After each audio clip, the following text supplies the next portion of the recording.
All right, the flaming garbage fire that is American politics continues to flame away, and Al Franken has been caught in the blaze. Plus, we'll talk about the latest with Roy Moore, and Bob Menendez's jury is deadlocked, so the news comes fast and furious and crappy. I'm Ben Shapiro. This is The Ben Shapiro Show.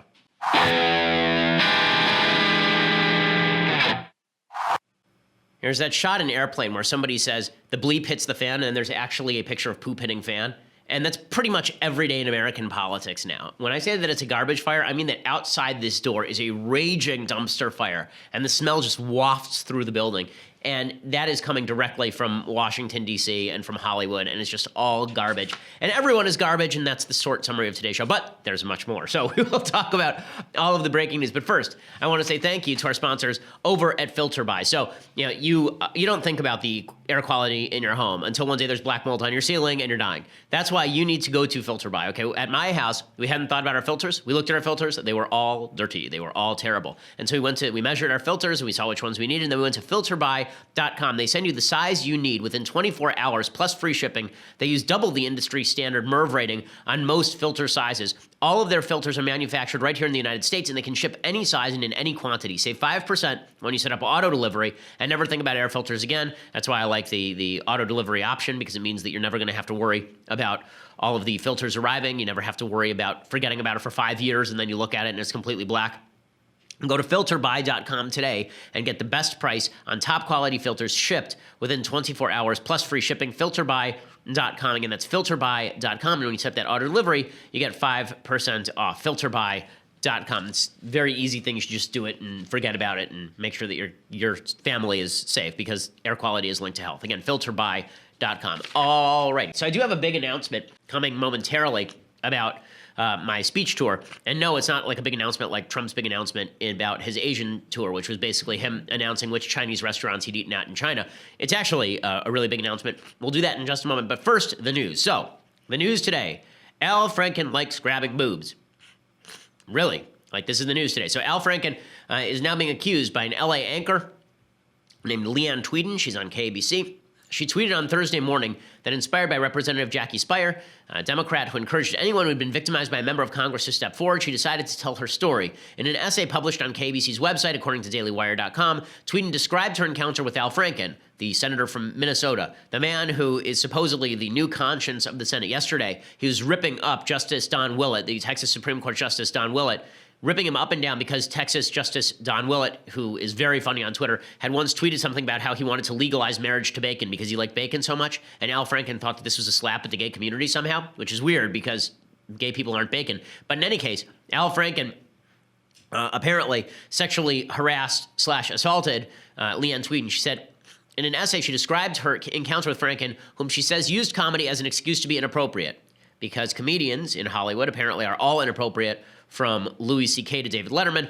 Tweeden, a former model, was on her 9th tour with the USO and expected to be the event MC, but quickly discovered that Franken had penned a special skit for her to perform with him, and he'd included a kiss that he insisted they practice beforehand. So here is the actual essay. Quote, he repeated that actors really need to rehearse everything and that we must practice the kiss. I said, okay, so he would stop badgering me. We did the line leading up to the kiss, and then he came at me, put his hand on the back of my head, mashed his lips against mine, and aggressively stuck his tongue in my mouth. Okay, first of all, that is sexual assault, but I will say that every actor in Hollywood has apparently done this to every actress in Hollywood. Like, talk to any actress in this town, you'll see this is a very common occurrence. This is not letting Al Franken off the hook by any means. It's just to show you that in Hollywood, this stuff is supremely prevalent. He said, she says, I immediately pushed him away with both of my hands against his chest and told him if he ever did that to me again, I wouldn't be so nice about it the next time. I walked away. All I could think about was getting to a bathroom as fast as possible to rinse the taste of him out of my mouth. Okay. She said she didn't report Franken's behavior or the alleged assault to superiors, but did her best to stay out of Franken's way the rest of the tour. He repaid her, she says, by peppering her with insults and drawing devil horns on pictures she signed for the troops.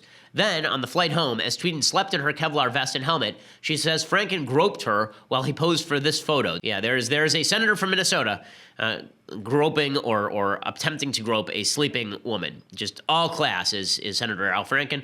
And she says, I couldn't believe it. He groped me without my consent while I was asleep. I felt violated all over again, embarrassed, belittled, humiliated. How dare anyone grab my breast like this and think it's funny? I told my husband everything that happened and showed him the picture. She claimed she was too scared to complain, worried about the potential backlash and possibility that lobbing a sexual harassment allegation against a famous comedian would have repercussions to her career, which it would. The way that it works in Hollywood, because Hollywood is a scummy place, is that if you complain about sexual harassment, no one will hire you ever again.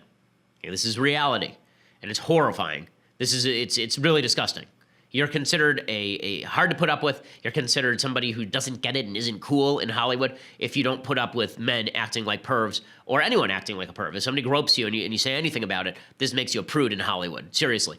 Al Franken has now responded to the allegations, saying he sends his sincerest apologies and that the photo was, quote, clearly intended to be funny. Oh, boy. He says, I certainly don't remember the rehearsal for the skit in the same way, but I send my sincerest apologies to Leanne. As to the photo, it was clearly intended to be funny, but wasn't. I shouldn't have done it. Al Franken is in serious poo-poo now. He's in serious trouble. And we're about to find out whether Democrats are flaming hypocrites because they, of course, have been calling for Roy Moore to be expelled from the Senate if he were elected, and forever Republicans distance themselves from Roy Moore, the Senate Republican from Alabama. Quick correction I want to make on the show. So I keep saying for the last 2 days, the snot has addled my brain from this cold, but I kept saying that Richard Burr was the senator from Alabama. It's Richard Shelby, of course. In any case, the Democrats have been calling for Roy Moore to step down. Anyone who does not call for Roy Moore to step down is obviously horrifying. But are they saying the same things about Al Franken? Well, we know that several of the senators have been running away from questions about this. They've been legitimately running from the press. And that makes perfect sense because none of this matters to you if it's a member of your own political party, right?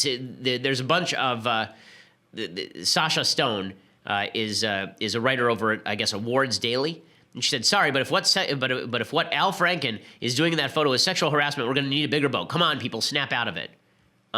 If someone did this to my wife, I'd punch them in the face. How's that? I think this is a pretty good standard, right? I think this is a good standard for sexual harassment / sexual assault. If someone did this to your wife, would you punch them in the face if you're a dude? Or if you're a girl, would you feel like you should punch them in the face? If the answer is yes, then it's probably, I feel like that's a pretty good standard. So Jean Shaheen, right, the Democrat from New Hampshire, she said, quote, I'm a member of the ethics committee, so I can't comment. Oh, ho, ho, ho, ho. So I guess this is how it's going to go now, right? Women, Democratic women, not quite standing by other women. I guess I had heard that Gillibrand says that, quote, so now Kirsten Gillibrand has said that the allegations against Franken are deeply disturbing, says she believes the woman who accused him. It's pretty astonishing stuff. This is the state of American politics now. So I have a proposal to fix all of this. It's actually 2 proposals. So proposal number 1 is that we should actually just have all of the Congress people stay home. I think the remote voting is the best solution to this. So all of these senators should be forced to live in the districts from which they spring and live at home with their wives and their husbands. This is the way that sexual harassment would, I think, be minimized, not because these people aren't scumbags when they're in their home district, but because Washington, D.C. is a scummy place filled with scummy people. But the other way we can do this is it's time for, I think, robot Congress. So I think we need to elect robots to Congress. Maybe that's a little extreme. But in any case, we will see whether the Democrats are giant hypocrites or whether the Democrats are not giant hypocrites in very, very short order. Obviously, some are and some aren't. What's funny about this is that Democrats really don't have any risk in getting rid of Franken. If they get rid of Franken, the governor of Minnesota right now is a Democrat. So they'll appoint a replacement, probably somebody like Keith Ellison, who is an absolute anti-Semite. So we'll actually get someone worse than Al Franken in the Senate politically if Al Franken is replaced. So Democrats don't have much to worry about. By Matt Iglesias' logic yesterday at Vox.com, they have no excuse not to get rid of him. I do also want to do this flashback because you're seeing a lot of Democrats these days talk about how the Clintons should go. And it's time for Bill Clinton to go. And now they're all hot and bothered about sexual harassment. I am excited. I will say this. I'm excited that Roy Moore is now forcing all Democrats to be consistent about sexual harassment, right? This is the only reason why they're pretending to care about Al Franken. I don't think they deeply care about Al Franken. They certainly didn't care about Bill Clinton being a disgusting piece of garbage until the last 5 minutes or so. This is last year, I believe, Joy Behar saying that Bill Clinton's accusers were tramps on national television. I wonder if she missed the opportunity to address it in a way that the public would understand that that's just not how you behave. The big issue? I would like to apologize to those tramps that have slept with my husband. Okay, so she's calling all of them tramps, right? This is until the last 5 minutes. Now it's believe the women, believe the women. The only reason the Democrats are saying this, of course, is because they want Roy Moore gone. The networks, if you remember during the last election cycle, when Donald Trump brought up all of the accusers against Bill Clinton, the networks attacked Trump for having the temerity to bring up these accusers. Donald Trump proving nothing is off limits, dramatically intensifying his attacks on former President Bill Clinton's history with women. I looked at the New York Times. Are they going to interview Juanita Broderick? Are they going to interview Paula Jones? Are they going to interview Kathleen Willey?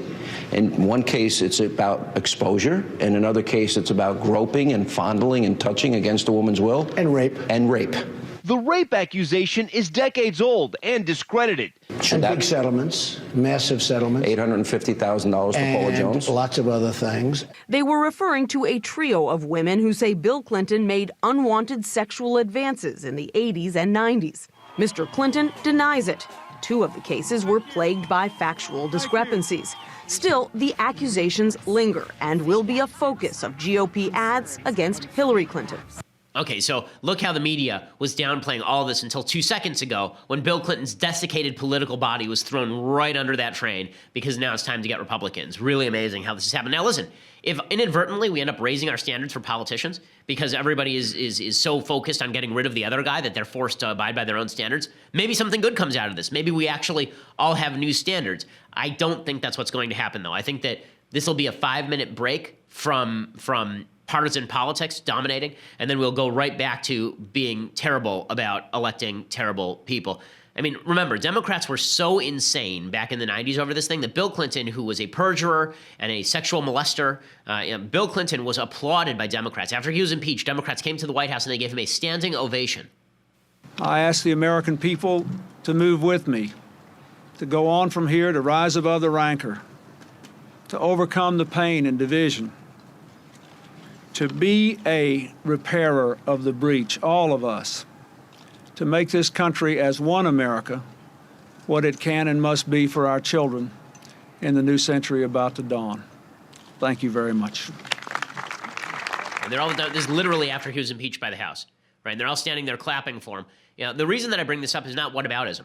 I've been calling for Roy Moore to step down. On Fox News yesterday, I said that Roy Moore should step down on Fox and Friends, right? So President Trump's favorite show, I said directly on that show that Roy Moore should absolutely step down from his Senate run. So this is not whataboutism only applies if you say that you're excusing Roy Moore's behavior because of Bill Clinton. The reason that I'm bringing up Bill Clinton is because I believe that the standard for American politicians was set in the 1990s, and that has been the consistent standard all the way until now. And so if Democrats want to get rid of Roy Moore, and this is going to force them to get rid of Al Franken too, good.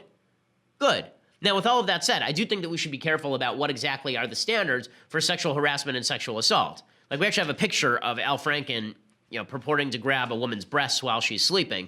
That's pretty bad stuff. I want to make sure that the allegations that we see are credible. The reason that I said that Moore is, that picture is a picture. Come on, there's a picture for you. But the reason that I've said that Roy Moore should step down is because the allegations are credible. When Ted Cruz, for example, during his campaign, was accused to have slept with a bunch of his campaign aides, the allegations were not credible because there were no names that were named. All of the women denied it. There was not any corresponding information. I remember during the campaign, there was a rape allegation that the media were not widely reporting against Donald Trump, and that's because the accuser's story basically fell apart pretty quickly. So the allegations have to be credible.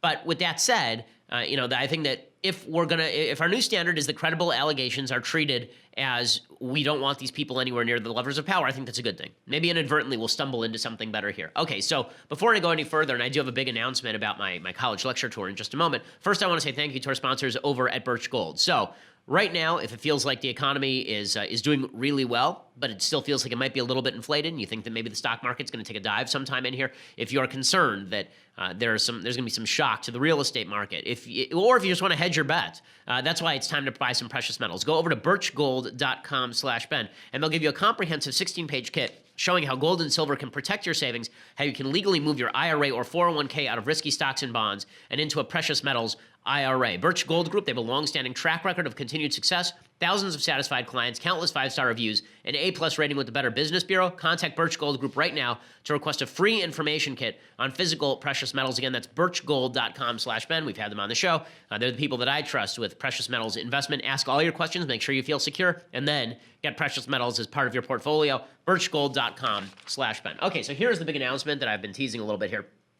So my college tour is ramping up next year. We've spoken at 30, 35 college campuses over the last couple of years. And now I'm announcing that we are partnering exclusively with Young America's Foundation. They've sponsored many of my campus tours for my 2018-2019 campus tour. And thanks to Fred Allen, who is one of who's the biggest sponsor for this. A lot of students who have wanted to host an event but lacked the necessary funding, they're being granted that funding by YAF.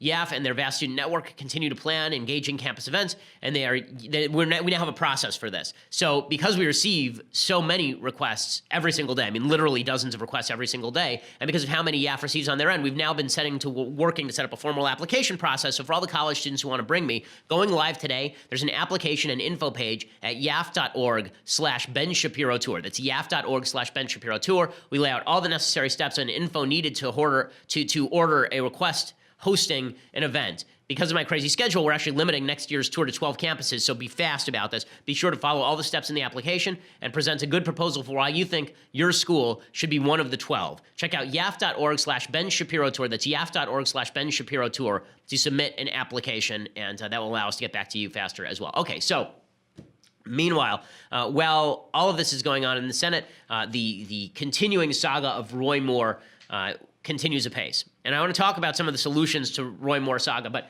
one of the things I find really kind of gross about the way that sexual allegations are treated, it's gross in two aspects. One is that sexual allegations without any other corroborating proof, if you say, show me some corroborating evidence, people go nuts. And if you say there is corroborating evidence, now you have to show me why it's not true, people go nuts.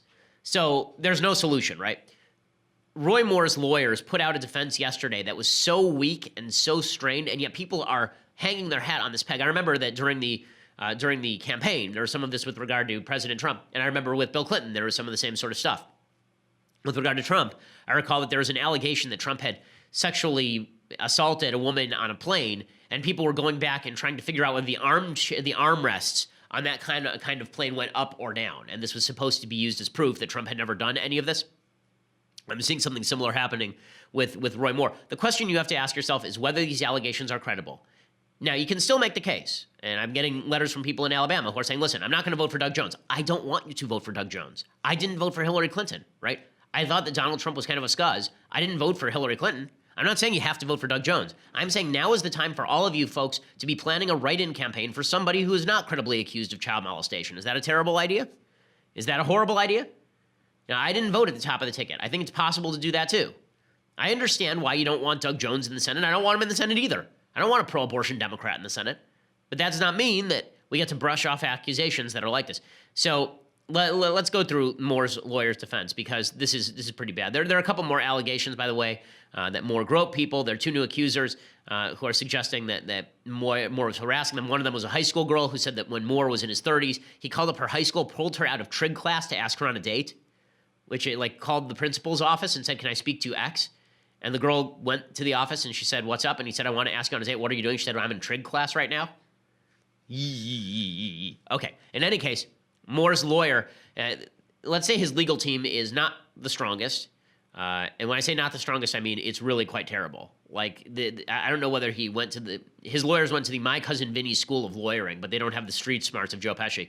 Here is, okay, in any case, here was Roy Moore's attorney. At a certain point, you just have to laugh at this stuff because we are so down the rabbit hole, folks. I mean, we are in Alice in Wonderland. And here is Roy Moore's lawyer yesterday trying to make excuses for Roy Moore attempting to date girls who were like 15 or 16 years old in Alabama in 1979. He's talking to an anchor on MSNBC. And this anchor, the anchor's name is Ali Veshy, I guess. And Ali Veshy, I guess, has some background that he thinks that he can discern because Ali Veshy is a brown person. And this does not go well for Roy Moore's lawyer. But point is this. What does Ali's background have to do with dating a 14-year-old? I'm not finished with the context of it. Well, please answer. What does Ali Velshy's background have to do with dating under children, 14-year-old girls? Sure. In other countries, there's arrangement through parents for what we would refer to as consensual marriage. So Ali's from Canada. I understand that. And Allie's also spent time in other countries, of which I've gone to. So it's not a bad thing. I don't know where you're going with this, Trent. Stephanie, here's to answer your question. Allie's from Canada. Yeah, in Canada, they have a real record of people trying to hit up 14-year-olds. I love that. Allie's brown, therefore Allie must be from a country where child marriage is the thing. By the way, there are countries where child marriage is the thing. They're not civilized Western countries. Like my wife's grandmother was married, I think, when she was 13. I think the story about her is that she went out and played jump rope at her wedding. Like, that's not good. Okay, like, it worked out in the long run, but, right? I mean, this is why Western civilization is a superior place. Okay, Western civilization is a wonderful place because we don't have 30-year-old men who are trying to knock up 14-year-old girls. So Moore's lawyer is not doing a particularly wonderful job. And then last night, or the night before last night, you remember Sean Hannity on Fox News basically gave a 24-hour ultimatum to Roy Moore. And the ultimatum was, I need you to credibly show me why these accusations are false, or you need to get out of the race. So Roy Moore sent an open letter to Sean Hannity. And the open letter is not particularly good. So the open letter says, Dear Sean, I am suffering the same treatment other Republicans have had to endure. A month prior to the general election for U.S. Senate in Alabama, I've been attacked by the Washington Post and other liberal media in a desperate attempt to smear my character and defeat my campaign. And then he talks at length about how wonderful he is. He repeats that he's been married for a long time and has grandkids, et cetera, et cetera. And then he says, we are in the process of investigating these false allegations to determine their origin and motivation. For instance, we have documented that the most recent accuser, Beverly Nelson, was a party in a divorce action before me in Etowah County Circuit Court in 1999. No motion was made for me to recuse. Okay, so there's a problem with this particular allegation by Roy Moore, which is that the actual judge who was assigned to this case was not Roy Moore. Roy Moore signed, I think, one document at the very, very end of the case. She never sat in a courtroom with Roy Moore, apparently. In her accusations, Nelson did not mention I was the judge assigned to her in the divorce case in 1999, because he wasn't, apparently. A matter that apparently caused her no distress at a time that was 18 years closer to the alleged assault. Yet 18 years later, while talking before the cameras about the supposed assault, she seemingly could not contain her emotions. And she says, my signature on the order of dismissal in the divorce case was annotated with the letters DA, representing the initials of my court assistant. Well, again, one of the problems is that apparently his actual court assistant of record did not have those initials at that time. So very weak defense from Judge Roy Moore in this letter to Sean Hannity, trying to convince him not to throw him overboard. And then he trotted out his lawyers to say that the signature in the yearbook is a fraud. Remember, we played the tape of the signature in the yearbook, the accuser showing the signature in the yearbook from Roy Moore, and then his attorney said it was a fraud. I'm going to show you the tape of the attorney. Again, I don't know where he's getting his legal team. It looks like he's getting them from one of the ambulance-chasing firms that you see advertising on television. But before we get there, first I want to say thank you to this awesome new advertiser. Really, I'm very excited about this new advertiser. Mancrates.com. Okay, these folks are awesome. So this is not a Cheese of the Month club or a new tie. They offer 100 hand-curated gift collections for every type of guy. This is perfect for Christmas or Hanukkah. From the rugged outdoorsman to the sports fanatic and everything in between.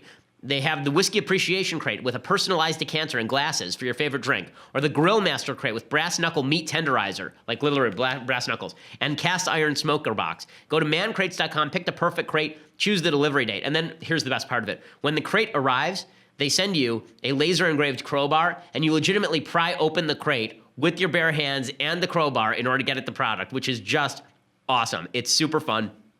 I just got a baseball one, I believe. Go to mancrates.com/Ben to get 5% off your order. That's 5% off at mancrates.com/Ben. That's mancrates.com/Ben. I mean, nothing like making a city boy feel like a real man, like prying open a crate that has decanters inside. But that's seriously, I'm going to make my wife get me one of these. They're pretty amazing, and they have a wide variety of these products that are just awesome. They have sports-themed products. Those are the ones that I like. I just got ones with there's a poker-themed product.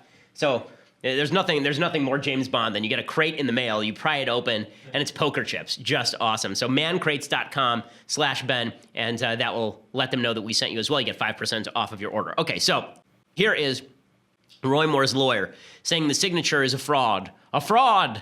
Here we go.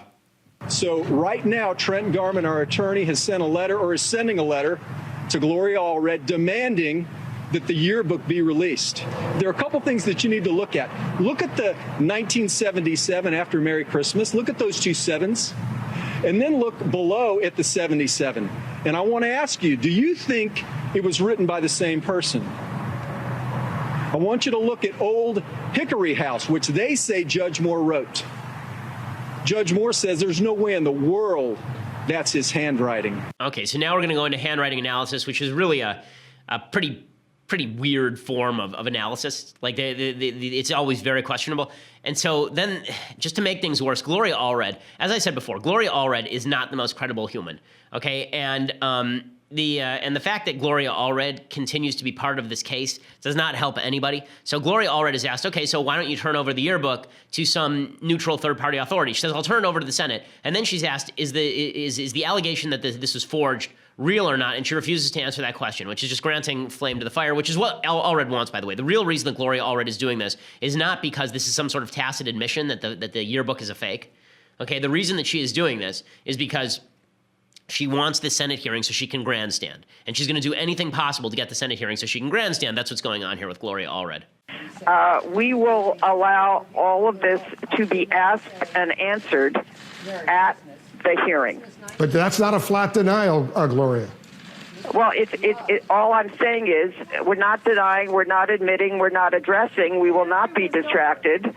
And we will pursue a just result for our client. Okay, thank you, Gloria Allred, for throwing more gasoline on the flames of conspiracy theories. We're going to have Sheriff Joe Arpaio actually create an investigatory committee after they figure out whether Obama was indeed born in Kenya and the birth certificate is a fake. We're going to find out also whether this yearbook was actually signed in Kenya by Ted Cruz's father after murdering JFK. I'm very excited to find all of this out. All of this is just blech. So, but here's what's happening. So because all you have to do now in order to doubt an allegation is basically throw any sort of doubt out there. So now Moore is trying to turn this into, and a lot of his allies are trying to turn this into, if you don't support Roy Moore, it's because you're a cuck. If you don't support Roy Moore, it's because you're a weakling. It's because you're a pansy and you just want to see the Senate seat lost. I'm not the one losing the Senate seat right now, dude. You're the one losing the Senate seat. Okay, the NRSC released a poll. I don't quite believe it. It says that Doug Jones is up 12 points. I don't think that's right. But this is a much closer race than it should be. Larry Sabato just moved it into the lean Democrat column in a state that votes 66-33 Republican. So, the only person who's losing a race here is Roy Moore, not me.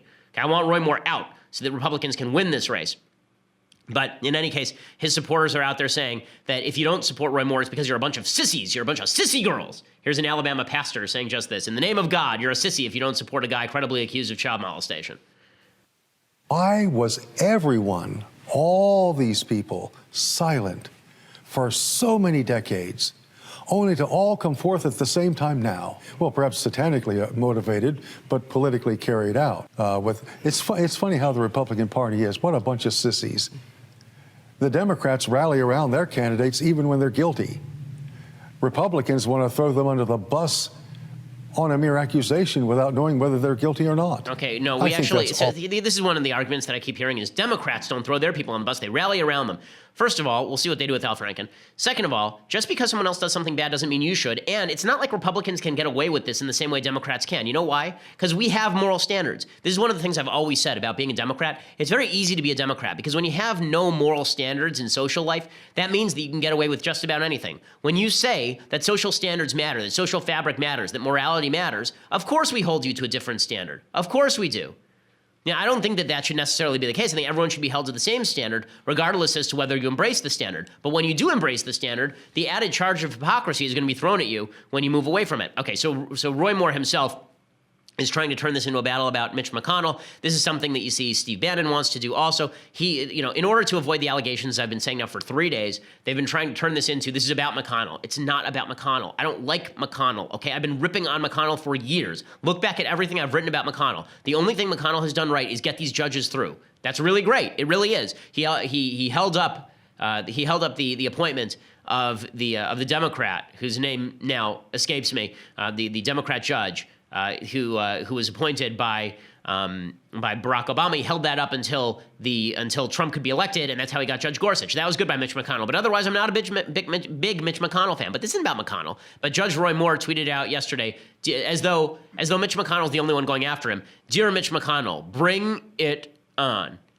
And what he neglected was the second part of the tweet, "is my favorite movie." And I think we all know why it was his favorite movie, actually. The best squad around for years, but no one's been able to see what we can do. We're in trouble. But you better believe all that's gonna change this year. You wanna make it right?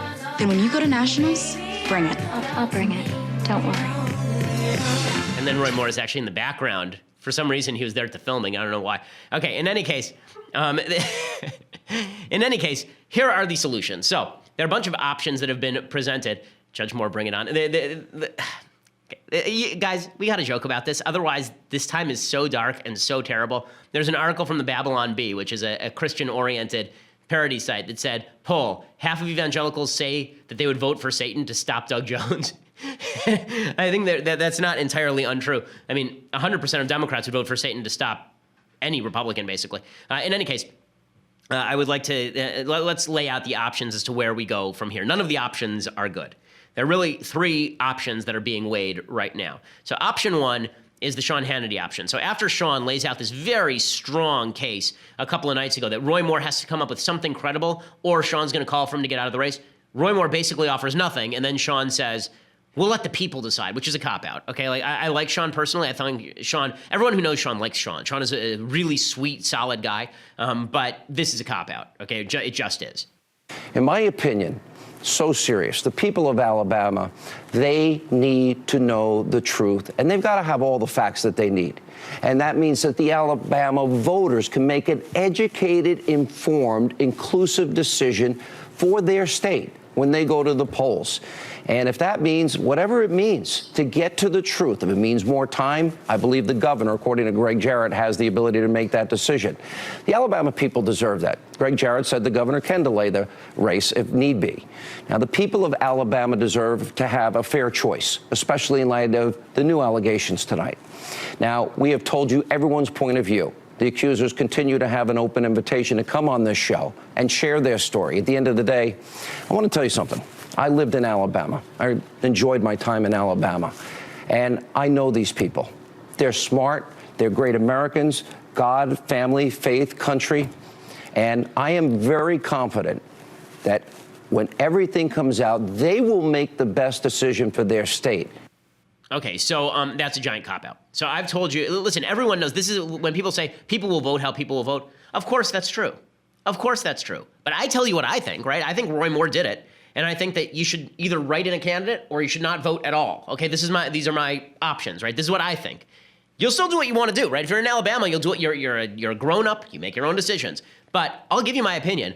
For Sean to basically back out of giving an opinion here, I think I do think it's a real cop-out. And I don't like hitting Sean. I like Sean. But it's a cop-out and yuck. Okay, so option two. So the option one is let the vote happen, okay, and then Moore wins or he loses.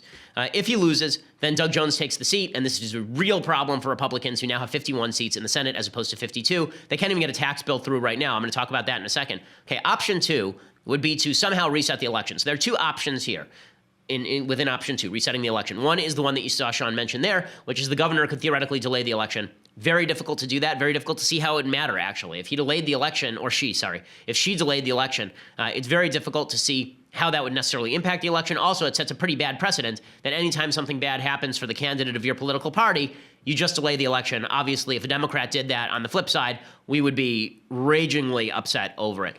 The other thing is that Mitch McConnell is considering a gambit. So Luther Strange, who's the current occupant of the seat, his term expires. Remember, he was appointed to fill Jeff Sessions' seat in sort of corrupt fashion.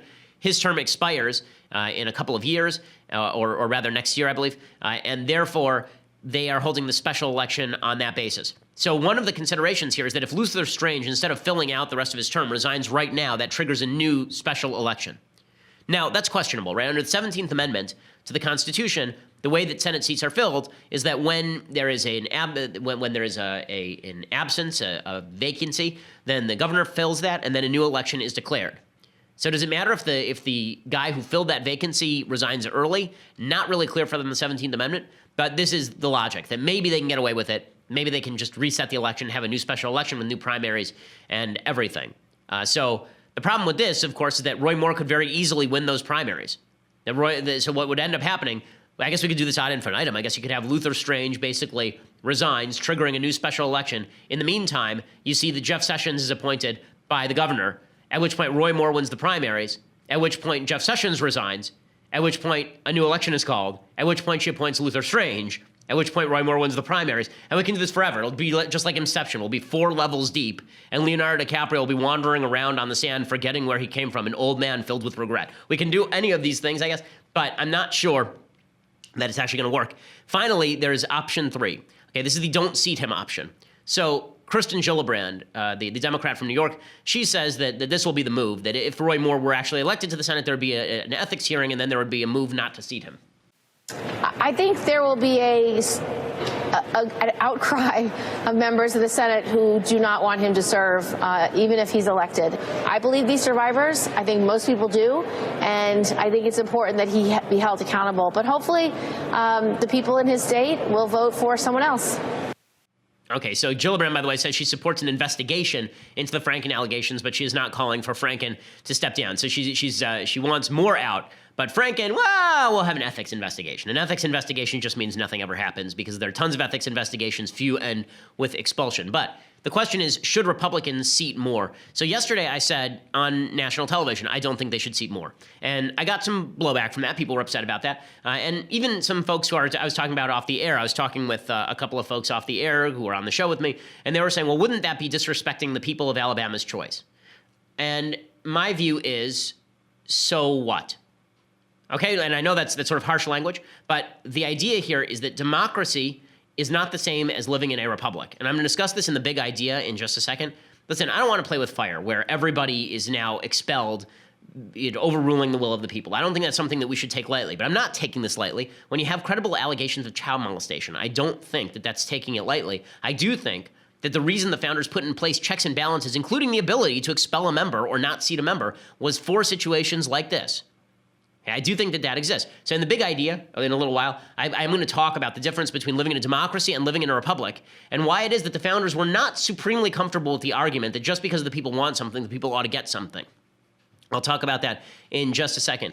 I also want to talk about the Bob Menendez jury is apparently deadlocked again, according to CNN.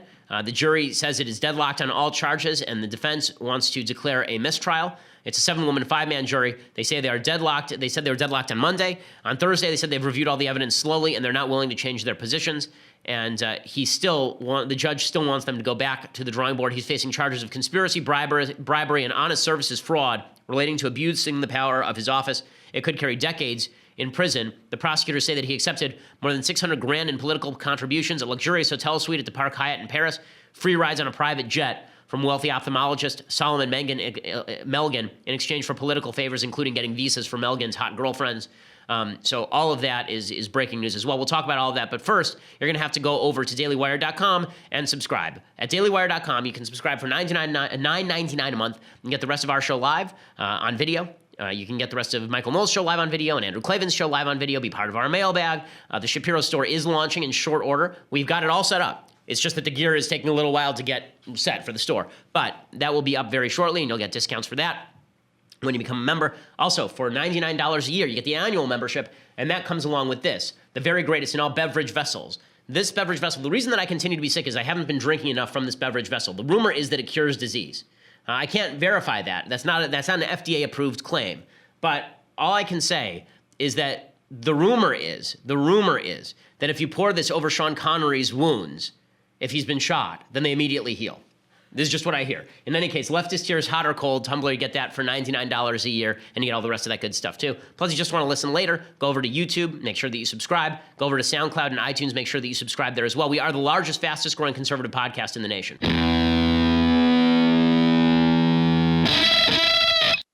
Alrighty, so, I know a lot of people are uptight with me for talking so much about the Moore thing, but I do think that this is a moral breaking point for the Republican Party, because I don't think that we can get away with the vision of governance that we are suggesting, that we on the right can elect characterless people and get away with it. Because the whole point of being on the right, is that we are supposed to stand for virtue. This is one of the things I'm writing about in my new book. I'm working on a new book. And the absence of virtue in political life and in common life, the decision that we don't have to worry about virtue or inculcation of virtue or have a common definition of virtue, this means that we are less happy as a people. It means we don't trust each other. It means we don't trust our neighbors. You wouldn't trust your neighbor you wouldn't trust Roy Moore to babysit your child. Why would you trust Roy Moore to make your policy? Why would you trust Roy Moore at the levers of the most powerful government in the history of humanity? These are, I think that we should be asking these questions regardless if we are right, left, or center, and I've been very, very consistent on this. Okay, time for some things I like and then some epic things I hate and a quick big idea. So, things I like. I was on the plane yesterday, lots of plane riding, and there's a movie that I was able to watch. JetBlue, by the way, is spectacular. I just have to say, JetBlue is great. They had free internet, they had new movies, just tremendous service all the way through. And I was able to watch this movie from Taylor Sheridan, one of my favorite directors, Hell or High Water, and Sicario. The movie is Wind River, Jeremy Renner and Elizabeth Olsen. Jeremy Renner is terrific. Elizabeth Olsen is not. But the movie itself is the movie itself is quite good. The last half hour of it is really tense and spectacular. It's very gritty. Okay, it's very upsetting. There's one scene near the end where a crime is replayed, and it is very deep. I mean, it is deeply upsetting. So if you're not up for that, then you probably won't be up for any of Taylor Sheridan's films. But the movie itself is effective and interesting, and takes on some issues with regard to Native American reservations, which I think have been long neglected as a place that tremendous suffering goes on. Here's a little bit of the trailer.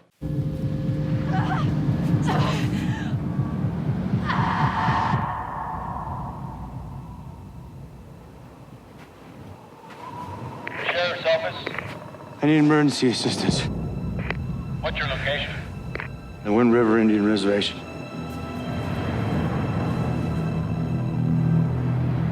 I'm Jane Banner, FBI. Welcome to Wyoming. You by yourself? It's just me. That's Corey Lambert. He's the one who found the body. Just most murders are never solved. This is a homicide. In Native reservations, essentially. She's a fighter. Most criminals are never found. It's a very good movie, and one of the things that I like about this film, and one of the things I like about Taylor Sheridan's writing generally, is that not only is he willing to do nuance, but also he doesn't do these anti-American sucker punches.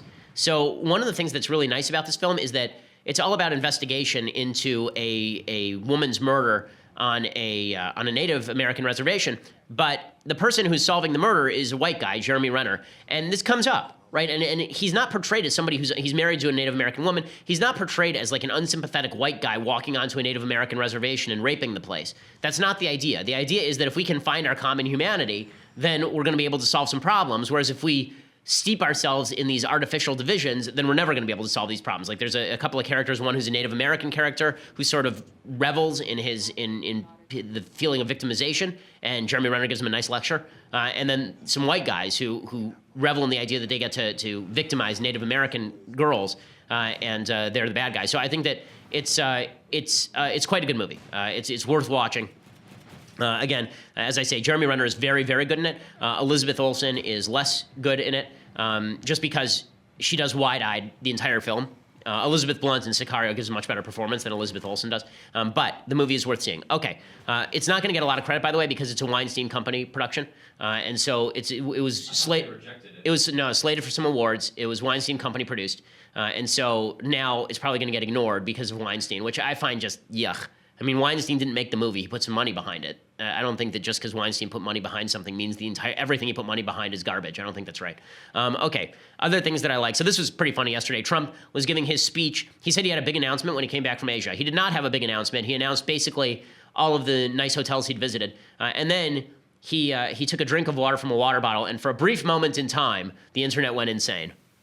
Japanese companies have announced investments in the United States worth more than $8 billion, 17,000 jobs.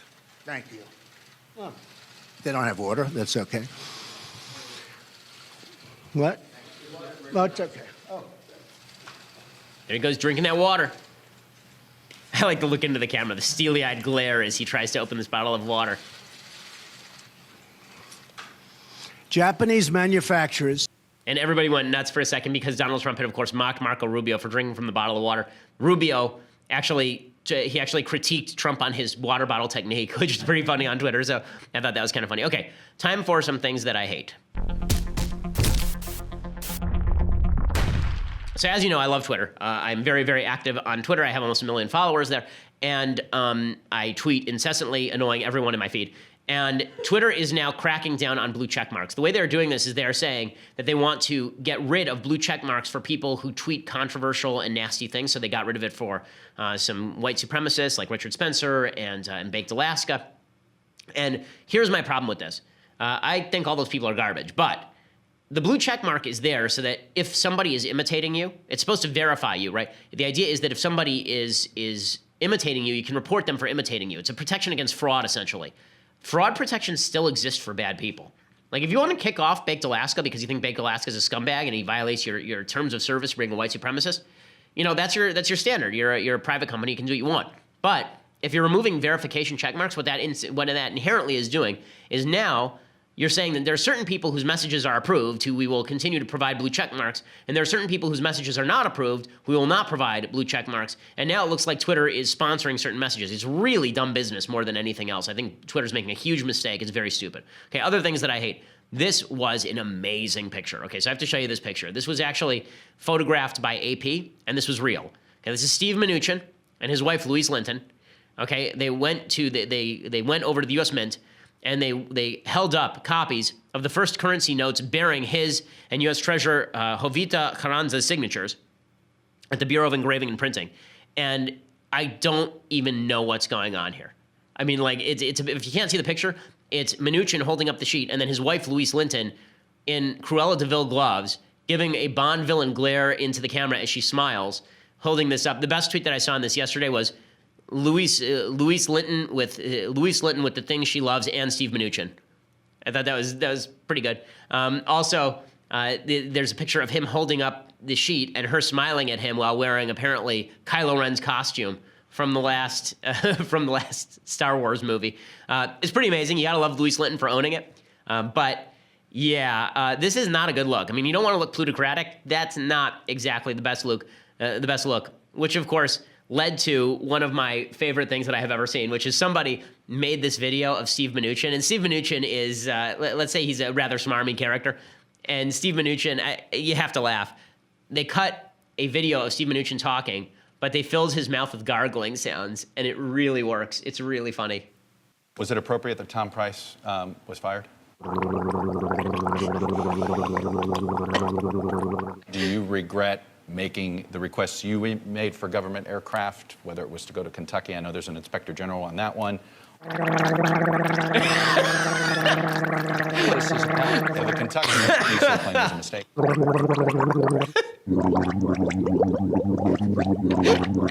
Secretary Mnuchin, I appreciate you coming on. Okay. I don't know why. I thought it was funny. It made me laugh. Okay, time for the big idea. So I mentioned earlier that if they don't seat Roy Moore after he's elected, is this a slap in the face to the people of Alabama? I think the answer is no. I think that the people of Alabama, many of them who would vote for Roy Moore, don't want him in the Senate. They just don't want Doug Jones there. And so if you were replaced by somebody like Jeff Sessions, I think that a lot of people in Alabama would probably breathe a sigh of relief. I think a lot of Alabama voters say, I'm not voting for Jones. I don't want Jones in the Senate. I don't want the election to get away. I'll vote for Moore, right? They'll make the binary decision and vote for Moore. That would be the logic anyway, and write-in won't work, so we'll vote for him. He'll win, and then maybe they'll replace him. So I think that does exist. But second of all, there's this idea that has gone around, and I find it very irritating, that institutions that were specifically set up to check public excesses are now considered out of bounds. It's terrible. How dare you check what the public wants here? Okay, the founders never believed in democracy. The founders believed in republicanism. In fact, the founders despised the idea of direct democracy. The idea that the people know best in every situation never crossed the founders' mind. Okay, here's what John Adams wrote in 1814. Remember, democracy never lasts long. It soon wastes, exhausts, and murders itself. There never was a democracy yet that did not commit suicide. It is in vain to say that democracy is less vain, less proud, less selfish, less ambitious, or less avaricious than aristocracy or monarchy. It is not true in fact, and nowhere appears in history. Those passions are the same in all men, under all forms of simple government, and when unchecked, produce the same effects of fraud, violence, and cruelty. When clear prospects are open before vanity, pride, avarice, or ambition for their easy gratification, it is hard for the most considerate philosophers and the most conscientious moralists to resist the temptation. Individuals have conquered themselves. Nations and large bodies of men, never. Right, so John Adams saying, listen, direct democracy, the idea that people always are right is not true, which is why you have a set of checks and balances. If you believe that people were always right, majority rule on everything. You wouldn't need a constitution, you wouldn't need a Senate, you wouldn't need a House, you wouldn't need a presidency, you wouldn't need a judiciary. You wouldn't need checks and balances. Okay, the Senate was given the authority as to whether to seat particular senators, specifically for situations where senators should not be seated even though they were elected. And somebody yesterday asked me, what if the Electoral College had rogue electors who voted against Donald Trump? What I said is, that is what the Electoral College was designed to do. I would have disagreed that the Electoral College should have seen Donald Trump as such a threat to democracy that they wouldn't seat him. But originally, this is what the Electoral College was designed to do. The Electoral College was designed to stop bad men from entering high office, or women. That's what it was designed to do. In fact, if I had my druthers, the Electoral College would have said nix to both of the candidates, and then we would have been able to seat somebody else. In any case, Chief Justice John Marshall said the same thing. He said, between a balanced republic and a democracy, the difference is like that between order and chaos. Right? A balanced republic is designed to check out the excesses. James Madison writes this in Federalist 10, which we'll get to when we eventually get to Federalist 10 in our review of the Federalist Papers. I think next week is Federalist 4. He says, democracies have ever been spectacles of turbulence and contention, have ever been found incompatible with personal security or the rights of property, and have, in general, been as short in their lives as they are violent in their deaths. If we don't accept that some checks and balances are necessary to prevent the excesses of people who feel forced into binary positions, then we're not going to be able to actually see what the system of government was meant to be. Okay, so we'll be back here tomorrow with all the latest. We'll see if the Democrats continue to stand in hypocritical fashion by Al Franken, and we'll see if Bob Menendez walks free. I'm Ben Shapiro. This is The Ben Shapiro Show.